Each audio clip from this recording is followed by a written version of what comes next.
Hi, my name is Dr. Kate Waits, and I teach in the Department of Literature and Modern Languages in the College of Arts, Humanities, and Social Sciences here at NSU. I teach a variety of different courses across the spectrum: literature courses, film courses, and gender studies courses. One of the courses that I really enjoy teaching, and that's coming up next semester, is a course called The Contemporary Memoir.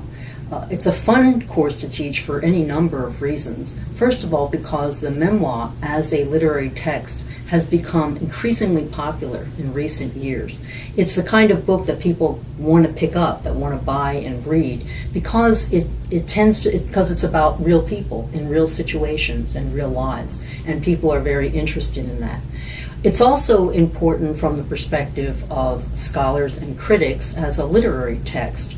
It's a subgenre. It's been around for a long time, the memoir. But in the past, memoir was always written by somebody who was really important, like a political figure or a celebrity. But these days, that's not the case, and I think that's one of the reasons for its popularity. Anybody can write a memoir, and they write memoirs about almost every human experience. Memoirs are really important because they're life stories about real people in real situations. And we love stories. Stories are sort of fundamental to who we are as human beings. We kind of tell stories about ourselves to other people when we meet them. We kind of create a narrative out of our life experience. But the memoir then sort of builds on this in the sense that it's an individual who's looking back on his or her life with respect to some experience that they've had, or maybe a series of experiences. It might have to do with addiction, physical addiction, eating disorder. It might have to do with the loss of a loved one and how that individual managed to cope and get on with life after that serious loss. It might have to do with, for example, having the experience of war, being a soldier in war, or being the wife of a soldier in war. It runs the gamut of human experiences. So, for example, one of the texts that I use is this text. It's called The Other Wes Moore, One Name, Two Faces, and it's about a young black boy who grows up, and he comes from an urban area, and it's a very, very difficult place to live, and his mother, however, he's the son of a single mother, manages to get him sent off to a military school, which ends up being his salvation. And he grows up and he becomes a stand-up citizen and an entrepreneur and a successful man. And he finds out that there's another individual who grew up in the same neighborhood who has exactly the same name, and this young man ended up in prison. So his book is about trying to figure out how it was that he managed to get out of that situation and make something of his life where the other Wes Moore did not.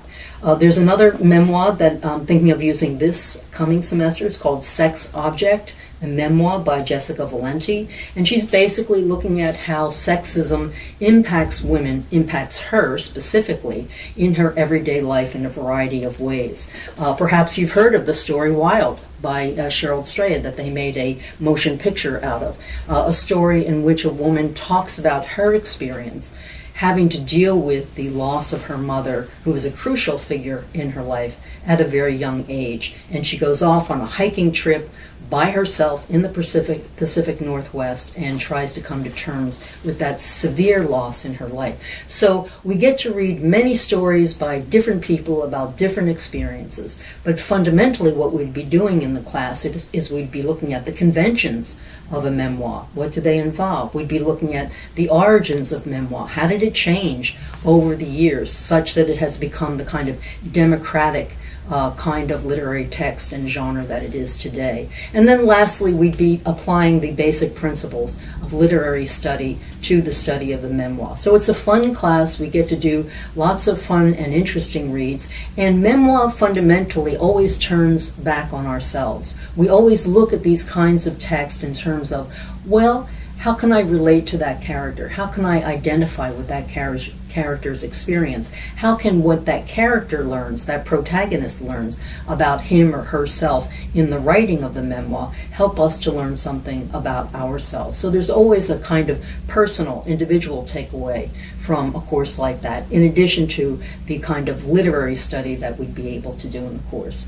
I hope you'll consider signing up, and I'll see you in the classroom.